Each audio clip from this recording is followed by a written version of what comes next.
Hi everyone, this is Yana, and today I want to talk a bit about utilizing some of our leftover pieces of cardstock, even the smallest, tiniest little bits. I'm also going to share 4 cards in this video using a few of my most favorite supplies from the May 2015 release from Neat Tangled, featuring a simple inlaid die cutting technique. Now before we jump in, let's take a quick look at the supplies I'll be using today. So here I have 2 new mini stamp sets from Neat Tangled. First one is just Hello stamp set and a Hello die. Now this is not a matching die that we are all used to. This is a simple word die that cuts the exact same hello as you see in the stamp set. It doesn't cut the stamped hello out, it just cuts a hello shape. These are identical, and I don't think you really need a die that would cut a stamped hello out. I kind of like this option. I can either stamp or cut the identical hello word using these products.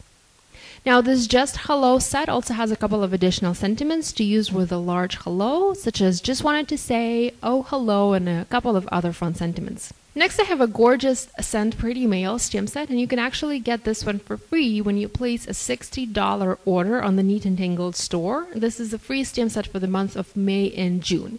You can buy it separately if you'd like. Now I find this stamp set to be simply adorable. I have fallen in love with these cute little flower images, and I've used them on quite a few cards already. I'll have links to those on my blog so you can check them out. Lastly, I have one of the sequin mixes from Lucy. This one is Starshine. It's a gorgeous mix, and I'll be using a few of the silver round, star and heart sequins here to embellish my cards. I've also prepared a few sheets of cardstock. I really love to use black on my cards, be it a black card base, a bold black sentiment, or some black accents. And today I want to use a light and a dark gray combined with black. I will also be adding a couple of really bright and colorful accents to my cards later. I'm going to be making 4 cards today, so I've already cut and scored 4 A2 top folding card bases out of light gray cardstock. Next, I have 4 panels cut out of gray cardstock. I will be cutting my main panels out of these. I want to use my Simmons Stamp Stitched Rectangles die to create a nice stitched edge on those panels. You can totally skip this step and simply cut a rectangle using either a simple rectangle die or your paper trimmer. I just like this faux stitched edge and decided to use it for this card, or for these cards. Now, because I don't want to waste any cardstock here, I'm going to be cutting panels to use on this card, and will also cut 4 frames to set aside and use in the future. I'll store them together with this die set, and we'll have them ready next time. This way, I'm not wasting any cardstock that I would have otherwise wasted if I had only cut a panel. So I've taped both dies to my gray cardstock. They're going to be doing 2 things at once here. They will cut a frame and will also cut a panel for me. And the fun part is, all of those elements are going to have that faux stitched edge. I'm also going to place my Hello die here from Neat Tangled, tape it in place, and send all of this at once through my Artisan Explorer machine from Spellbinders. Now, if you find that either of the dies didn't cut right away, try cutting frame and panels first, and then cut the Hello die. After you're done cutting the hello word, make sure to be very careful to collect all the little negative die cut pieces. We're going to need those for the inlaid die cutting technique.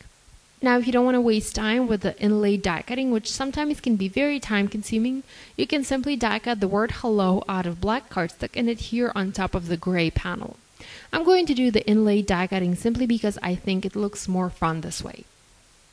So here I'm making sure to have all of my negative pieces in one place. I did end up losing one tiny little piece for my 4th card, so I just recut that part of the word die that I needed and just used that. After I had all 4 of my panels cut, I started cutting the word hello out of black cardstock. Since I was making 4 cards, I needed to cut 4 hellos. Now I have all of my pieces ready for the inlaid die cutting, and I can begin putting my main panels together. Notice that I'm keeping the pieces on my work surface in groups, 1 for each of the gray hellos and 1 group for all the black hellos. Gray hellos are kept separately so that the little negative pieces don't mix. Now, before I start to actually put these together, I need to add some additional stamping to my card. I know that I want to stamp the little O word in black on top of my hello, so it reads oh hello. So I'm just going to go ahead and quickly do that on all 4 of my die cut panels. I'm using VersaFine Onyx Black ink for stamping these today. So now it's time to put our puzzle pieces together. There are a few ways that this can be done, and you might find one to work better than the other depending on the die cut that you are inlaying. For more detailed die cuts, I like to flip my main panel opposite side up and add some sort of adhesive to the back. Today I'm adding black foam tape for a few reasons. First, I want to pop my panels up on my card base so I know I will be adding foam adhesive anyway. At this moment, I'm adding tape only where my die cut sentiment is. After my panel is done, I will add a few more adhesive squares to the back of this panel and will adhere it onto my card base. Second, I'm using black foam tape because I'm working with dark colors of cardstock. I have dark gray and black here. Adhesive should not show through, but just in case it does show through a bit, black is not going to be as visible as white. So this is why I'm using black foam tape. The tape that I have here is actually from Imaginess, but it's a discontinued product. As far as I know, Ranger and Scrapbook adhesives both have similar tapes. You can also adhere a simple piece of cardstock to the back of your panel. It really doesn't have to be foam tape. You simply need something sticky there to stick to the main panel and to hold the little negative inlaid pieces. So I've finished adding tape to all 4 of my panels, and I can finally begin putting the puzzle pieces together. I'm going to clean my black Hello die cut from all the little negative pieces, and you can throw these away right away. We don't really need those. And go ahead and adhere it in place of my gray Hello word. The rest is very simple. I'm going to locate the little gray pieces and will place them where they originally were on my panel. Because I already have adhesive on the back of my panel, I do not need to worry about using any glue or anything like that. They are going to stay adhered in place. Now you might want to use tweezers to help you pick up and position those onto your panel. I find these to be very helpful. Here's one more way that I like to use for placing the smallest little pieces. Now this will only work if the pieces are still in the die cut and didn't come loose. If they did, you'll have to adhere them one by one. So here I have one die cut where a few of the little negative pieces are still there. I'm going to place it on top of my black Hello and simply push the little negative pieces in place. They're going to fall out of the gray die cut and will stick in place on my main panel where they are supposed to be inside the black die cut Hello.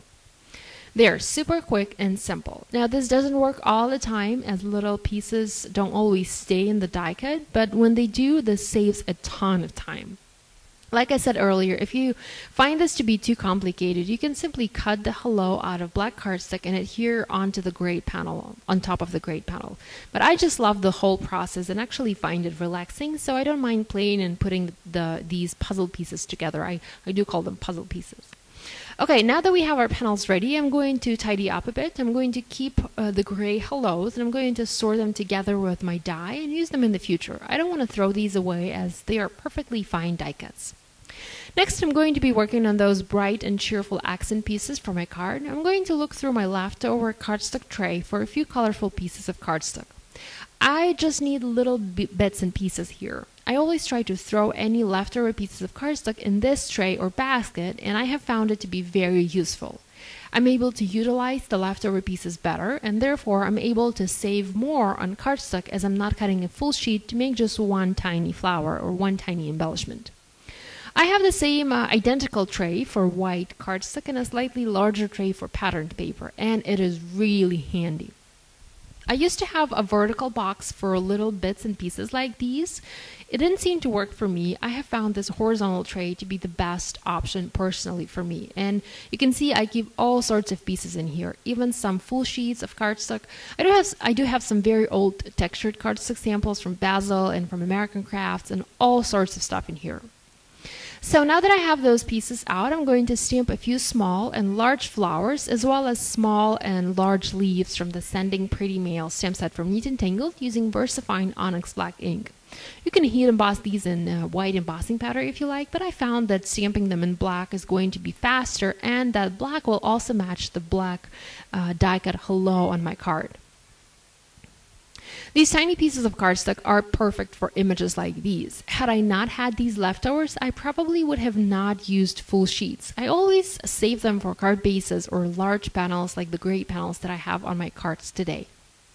Okay, now it's time to cut those stamped images out. This is probably the longest part. It took me about 20 minutes to cut all of these out, but then again, I was making 4 cards at once, so it should only take you about 5 minutes if you're making 1 card.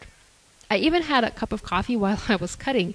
You'll notice it in the right hand side corner of the screen later. Sorry, I completely forgot it was there and just kept filming. I'm also going to shape my flowers and leaves just a tiny bit, as I don't want these to be completely flat. I'm going to use the new stylus tip for Spellbinder's 2-in-1. It's a perfect little tool for adding dimension to petals and flowers. I'm going to use it to press inside each flower center. I'm doing this on a foam mat and simply pressing on the center and also shaping flowers a bit with my fingers. I don't want to spend too much time doing this, but then again, I don't want these to be just flat. I'm also going to shape the leaves. The way that I do this is by pinching a leaf with tweezers and shaping them with my fingers. I usually shape leaves around my finger or around a round object like a pen, but because these are just so tiny, I'm using tweezers today. Now that I have all of my pieces ready, I'm going to place them onto my panels and plan everything out. I want to have 2 large flowers on each panel and then 3 smaller flowers, so 5 flowers in total. I'm trying to mix and match colors here, as I want these to have that bright pop of color that will cheer up these gray cards.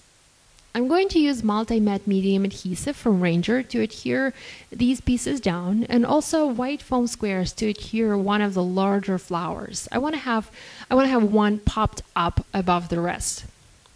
After I've adhered the flowers onto my panels, I'm going to let them sit for a minute to make sure the glue is dry, and then use foam adhesive squares and adhere my dark gray panels onto my light gray card bases.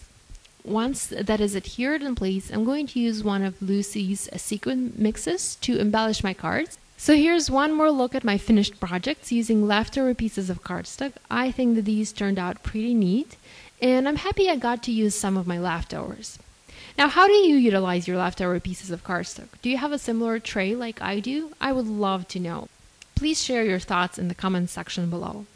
And if you enjoyed watching this video and would like to see more videos like this, please give this one a thumbs up and share with friends. Thank you so much for watching. I'll see you soon. Bye!